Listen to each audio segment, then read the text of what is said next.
பிரபடாக்ஸ் உறவுகளுக்கு வணக்கம். விடுதலை சிறுத்தைகள் கட்சியில மொத்தம் ஒரு 10-11 துணை பொதுச் செயலாளர்கள் இருக்காங்க. ஸோ அதுல ஒரு நபர் தான் ஆதவ் அர்ஜுனா. அந்த ஆதவ் அர்ஜுனாவை இப்போ கட்சியிலேருந்து ஒரு 6 மாசம் நாங்க தற்காலிகமா வெளியேற்றி வைக்கிறோம் அப்படின்னு சொல்லிட்டு கட்சியோட தலைவர் திருமாவளவன் அவர்கள் ஒரு அறிவிப்பை விட்டுருக்காங்க. எதுக்காக ஆதவ் அர்ஜுனாவை வெளியேற்றினாங்க அப்படிங்கிற விஷயம் எல்லாருக்கும் மேபி தெரிஞ்சிருக்கும். ஸோ அவர் தொடர்ச்சியா திமுகவுக்கு எதிரான கருத்துக்களை ரொம்ப போல்டா ரொம்ப ஸ்ட்ராங்கா பேசிட்டு இருந்தாரு. இப்போ ரீசெண்டா விஜய் கூட ஒரு மேடையை ஷேர் பண்றாரு. ஸோ அந்த மேடையிலையும் திமுகவுக்கு எதிரான கருத்தை விஜயும் பேசுறாரு, அதே மேடையில ஆதவ் அர்ஜுனாவும் பேசுறாரு. ஸோ இந்த விஷயம் விசிகாவில் ஒரு நெருக்கடி அப்படிங்கிறத உருவாக்குது. இன்னைக்கு சாயங்காலம் ஸ்டாலின் கூட ஒரு மீட்டிங், எம்.கே. ஸ்டாலின் அவர்கள் கூட தமிழ்நாட்டோட சிஎம் கூட ஒரு மீட்டிங். கண்டிப்பா மீட்டிங்ல இந்த விஷயம் பத்தி தான் திருமாவளவனும் எம்.கே. ஸ்டாலின் அவர்களும் டிஸ்கஸ் பண்ணுவாங்க. ஆதவ் அர்ஜுனாவை என்ன பண்ண போறீங்க, அந்த இஷ்யூ தான் கண்டிப்பா வரும். ஸோ அதுக்கு முன்னாடியே மீட்டிங் முடிஞ்சு இதை மாதிரி ஒரு நடவடிக்கை எடுக்கிறாங்க அப்படின்னா கண்டிப்பா அது இன்னும் விமர்சனம் ஆகும். எம்.கே. ஸ்டாலின் தான் விசிகாவே நடத்துறாரா அப்படிங்கிற அளவுக்கு விமர்சனம் ஆகும். அப்படிங்கிறதுனால திருமாவளவன் முன்கூட்டியே இந்த நடவடிக்கை அப்படிங்கிறத எடுத்திருக்காங்க. இதுல ரெண்டு பாயிண்ட் தான். ஒன்னு, திருமாவளவன் செஞ்ச விஷயம் சரியா இல்ல மிகப்பெரிய தவறா அப்படின்ட்டு. சரி அப்படிங்கிற பாயிண்ட் ஆஃப் வியூல பார்த்தோம் அப்படின்னா சரிதான். திருமாவளவன் அவர்கள் பார்வையிலேன்னு பாக்குறப்போ இதை சரி அப்படின்னு பாக்குறோம் அப்படின்னா, ஒரு கூட்டணிக்குள்ள டிராவல் பண்றோம் அப்படின்னா அதுக்கான ஒரு தர்மம் இருக்கு. கூட்டணி பத்தி தப்பா பேசக்கூடாது, அவங்க எது செஞ்சாலும் கொஞ்சம் அமைதியா போகணும், இத மாதிரி விஷயங்கள்லாம் இருக்கு. அதுவும் இல்லாம ரொம்ப நாளா டிராவல் பண்றாங்க. 19, 21, 24 3 தேர்தலா முக்கியமான தேர்தல் எல்லாத்துலயும் கூட இருக்காங்க. அந்த கூட்டணிக்குள்ள இருந்ததுனால இவங்க ஜெயிச்சும் இருக்காங்க. அப்படிங்கிறப்போ அவங்க செய்யக்கூடிய விஷயங்களுக்கு எல்லாம் கொஞ்சம் அமைதியா போக வேண்டியது. அதாவது கூட்டணியில ஒரு பெரிய கட்சி இருக்காங்க அப்படின்னா அவங்கள அங்க இருக்கக்கூடிய சின்ன கட்சிகள் திருப்திப்படுத்த வேண்டியது அப்படிங்கிறது ரொம்ப முக்கியம். அதுக்குள்ளேயே இருந்துகிட்டு அவங்களை எதிர்த்து பேசினா அவங்களுக்கு கோபம் வரும், அவங்க ஏதாவது செய்வாங்க. ஸோ அத மாதிரி விஷயங்கள்லாம் நடக்காம இருக்கணும்.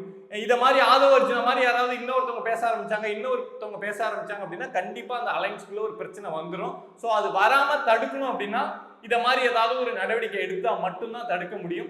ஸோ அதுக்காக கூட்டணியை திமுகவை ஆளும் கவர்மெண்ட்டை திருப்திப்படுத்துறதுக்காக திருமாவளவன் எடுத்திருக்க இந்த முடிவு சரி அப்படின்னு பார்த்தோம்னா சரிதான். ஏன்னா கூட்டணியை பாதுகாப்பா வச்சிருக்கணும். ஓகே, முடிஞ்சிருச்சு. சரி அப்படிங்கிற பாயிண்ட் முடிஞ்சிருச்சு. மிகப்பெரிய தவறு இதை மாதிரி ஆதவ் அர்ஜுனா ஒரு பாயிண்ட பேசுறாரு, ரொம்ப போல்டா பேசுறாரு. தவறான பாயிண்ட் கிடையாது. ஆனா கூட்டணி தர்மத்தை தாண்டின ஒரு பாயிண்டா இருக்கு அப்படிங்கிறதுக்காக மட்டும் திருமாவளவன் ஆதவ் அர்ஜுனாவை வெளியேற்றிருக்கிறது அப்படிங்கிறது மிகப்பெரிய தவறு. ஸோ அந்த பாயிண்ட் ஆஃப் வியூ எது, ஏன் இது மிகப்பெரிய தவறு அப்படின்னு பார்த்துருவோம்.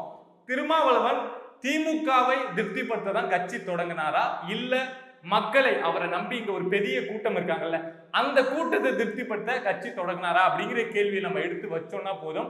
இது திருமாவளவன் செஞ்சிருக்க எவ்வளவு பெரிய ஒரு மிகப்பெரிய தவறு அப்படின்னு தெரியும். இப்போ ரூலிங் கவர்மெண்ட்ல அது மாதிரி எந்த பிரச்சனையும் இல்லப்பா, எல்லாம் சால்வா இருக்கு, மக்கள் எல்லாம் எந்த பிரச்சனையும் ஃபேஸ் பண்றது இல்ல, அதை தாண்டி ஆதவ் அர்ஜுனா இந்த மாதிரி ஒரு கருத்தை முன்வைக்கிறாரு அப்படின்னா ஆதவ் அர்ஜுனா பண்றது தப்பு அப்படின்னு சொல்லிட்டு போயிடலாம். ஆனா எவ்வளவு பிரச்சனை, திருமாவளவனே நிறைய ஆர்ப்பாட்டங்கள்ல கோவப்பட்டு பேசியிருக்காரு. திமுகவுக்கு எதிரான கருத்துக்கள்ல கூட்டணியில இருக்கிறப்ப தான், இப்போ ரீசெண்ட் இயர்ஸ்ல கூட பேசியிருக்காரு. பேசிட்டு அடுத்த நாள் என்ன பண்ணுவார் அப்படின்ட்டு, ஐயோ நேற்று தப்பான பாயிண்ட் பேசிடும் அப்படின்னு அடுத்த நாள் எங்க கூட்டணிக்குள்ள எந்த ஒரு பிளவும் கிடையாது, நாங்க அண்ணன் தம்பி மாதிரி தான் இருக்கோம் அப்படின்னு அடுத்த நாள் ஒரு கருத்தை சொல்லிட்டு அதை சால்வ் அப்படியே டைல்யூட் பண்ணி விட்டுட்டு போயிடுவார் அந்த பிரச்சனையை. பட் ஆதவ் அர்ஜுனா என்ன பண்றாரு அப்படின்னா தொடர்ச்சியா அவரு நிக்கக்கூடிய அந்த பாயிண்ட்ல தொடர்ச்சியா நின்றுகிட்டே இருக்காரு. ஸோ இவ்வளவு பெரிய பிரச்சனை ஆகுது. அதனால இப்போ அவர் வெளியில ஏற்றிருக்காங்க. இந்த பிரச்சனை ஆதவ் அர்ஜுனா சொல்லலைன்னா வெளியில தெரியாதா? ஏன்னா திருமாவளவன் அவர்களுக்கு தெரியும், வேங்கை வயல்ல தொடங்கி கள்ளக்குறிச்சி கள்ளச்சாராயம் மாறின வரைக்கும் மது ஒழிப்பு மாநாடு வரைக்கும் எவ்வளவு பிரச்சனையா திருமாவளவன் ஃபேஸ் பண்ணியிருக்காரு அப்படின்னு. நான் சொல்றது எல்லாமே மேஜர் இஷ்யூஸ். இதை தாண்டி ஷெட்யூல் கேஸ்ட் பீப்புள் எந்த அளவுக்கு பாதிக்கப்பட்டு இருக்காங்க, எங்கெங்க சின்ன சின்ன விஷயங்கள் எல்லாமே நம்ம தொடர்ச்சியா கேள்விப்பட்டு இருக்க விஷயம் தான். நான் சொன்னது எல்லாமே திருமாவளவன் அவர்கள் மேஜரா ஃபேஸ் பண்ண இஷ்யூ. பத்திரிகையாளர் முன்னாடி அவர் நிற்கிறார் அப்படின்னா இதை பத்தி கேள்வி கேட்கிறப்போ கோபப்பட்டுட்டு போயிருக்கார் திருமாவளவன். அப்படி இருக்கிறப்போ இவ்வளவு சங்கடங்களுக்கு மத்தியில எப்படியாவது அவங்க நம்ம சொல்றதையும் கேட்க மாட்டாங்க, ஆனா அவங்க கூட ஒட்டிட்டு போகணும் அப்படிங்கிற தேவை திருமாவளவனுக்கு எங்க இருக்கு அப்படின்னு தெரியல. அப்படிதான் நீங்க போவீங்க அப்படின்னா அதை ஓப்பனா சொல்லிடலாம். எனக்கு 26ல திமுகவோட கூட்டணி அப்படிங்கிறது ரொம்ப முக்கியம், நான் அதை நோக்கி தான் பயணிக்கிறேன். ஸோ என்கிட்ட இருந்து நீங்க எதுவும் பெருசா எதிர்பார்க்காதீங்க, நான் இது பண்ணுவேன் அது பண்ணுவேன்னு எதிர்பார்க்காதீங்க, நான் கூட்டணி தர்மத்தோட தான் பயணிக்க போறேன் அப்படிங்கிற விஷயத்த சொல்லிட்டாரு அப்படின்னா நீங்க யாருமே எதுவுமே சொல்ல போறது கிடையாது. நாங்க வந்து எல்லா மக்களுக்குமான ஒரு கட்சி, எங்களை வந்து ஒரு குறிப்பிட்ட மக்களுக்கு மட்டும் உரிய கட்சி அப்படின்லாம் ஒதுக்குறாங்க அப்படின்லாம் சொல்லிக்கிட்டு, எல்லா மக்களுக்குமான கட்சி அப்படின்னு சொல்லிக்கிட்டு, பட் ஒரு கூட்டணிக்காக ஆல்ரெடி விசிகாவை வந்து டிஎம்கேவில் இருக்கக்கூடிய ஒரு விங்கு, ஒரு ஐடி விங் இருக்கிற மாதிரி இதுவும் விசிகாவும் ஒரு விங் அப்படின்னு சொல்ற அளவுக்கு விமர்சனம் அப்படிங்கிறது அதிகமாயிடுச்சு. ஏன்னா அந்த அளவுக்கு விசிகாவும் டிஎம்கேவும் டைல்யூட் ஆகி போயிட்டாங்க, ஒன்னா சேர்ந்து போயிட்டாங்க அப்படிங்கிற விமர்சனம் இருக்கு.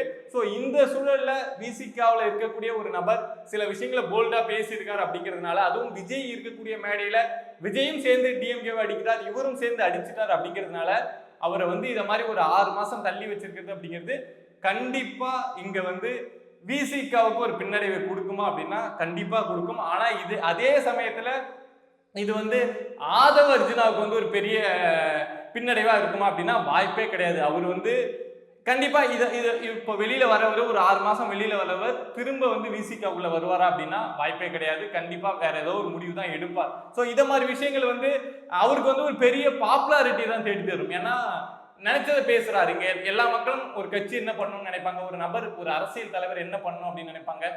போல்டா பேசணும், மக்கள் மனசுல இருக்கிறத அவங்க மேடையில பேசணும். மக்கள் பேசினா அதை 4 பேர் கேட்க முடியாது, யாருக்கு காதுக்கும் போகாது. பட் நம்ம மனசுல இருக்கிறத ஒரு தலைவர் மேடையில நின்று பேசணும் அப்படின்னு நினைப்பாங்க. ஸோ அத மாதிரி விஷயங்கள் தான் ஆதவ அர்ஜுனா பேசுறாரு. அவர் பேசுறதுக்கு பின்னாடி மோட்டோ இருக்கலாம், இல்ல யாரோட தூண்டுதலா இருக்கலாம், இல்ல இன்னொரு கட்சியை ஆதரிக்கிறதுக்காக பேசலாம். அது நமக்கு பிரச்சனை கிடையாது. நம்ம மனசுல இருக்கிறத பேசுறாரு அப்படிங்கிறது தான். ஸோ அத மாதிரி விஷயங்களை பேசுறப்போ இதை மாதிரி விஷயங்கள் வந்து ஆதவ அர்ஜுனாவுக்கு இன்னும் ஒரு பெரிய பாப்புலாரிட்டியை தேடி தருமா அப்படின்னா கண்டிப்பா தேடி தரும். சிம்பிளா சொல்லணும் அப்படின்னா ஆதவ அர்ஜுனாவை வெளியேற்றினது வந்து விசிகாவுக்கு பாதிப்பா இல்ல ஆதவ அர்ஜுனாவுக்கு பாதிப்பா அப்படின்னு யாரை கேட்டாலும் சொல்லுவாங்க இது வந்து விசிகாவுக்கு தான் பாதிப்பு. இந்த பிரச்சனை வந்து ஆதவ அர்ஜுனாவை வந்து எதுவும் பண்ணிடாது அப்படின்னு. ஏன்னா ஆதவ அர்ஜுனா இதுக்கு முன்னாடி விசிகாவுக்கு பின்னாடி இருந்து பக்கத்துல இருந்து எவ்வளவோ வேலைகள் பார்த்திருக்காரு. இதுக்கு முன்னாடி வெல்லும் ஜனநாயகம் அப்படின்னு சொல்லிட்டு விசிகா தரப்புல இருந்து ஒரு பெரிய மாநாடு நடத்தினாங்க 2024 தேர்தலுக்கு முன்னாடி. தேர்தலில் வந்து சீட் ஏதாவது மாற்றி வாங்கணும் அப்படின்லாம் சொல்லிட்டு அதை சக்ஸஸ்ஃபுல்லாக நடத்தி காட்டின டீம் அப்படின்னா அது ஆதவ அர்ஜுனோட டீம் தான். ஸோ விசிகாவுக்கு பின்னாடியிலேருந்து நிறைய வேலை பார்த்துட்டு இருந்தார். ஆனால் இப்போ அவர் இல்லாமல் போகிறது அப்படிங்கிறது விசிகாவுக்கு தான் ஒரு பெரிய பின்னடைவாக இருக்கும்.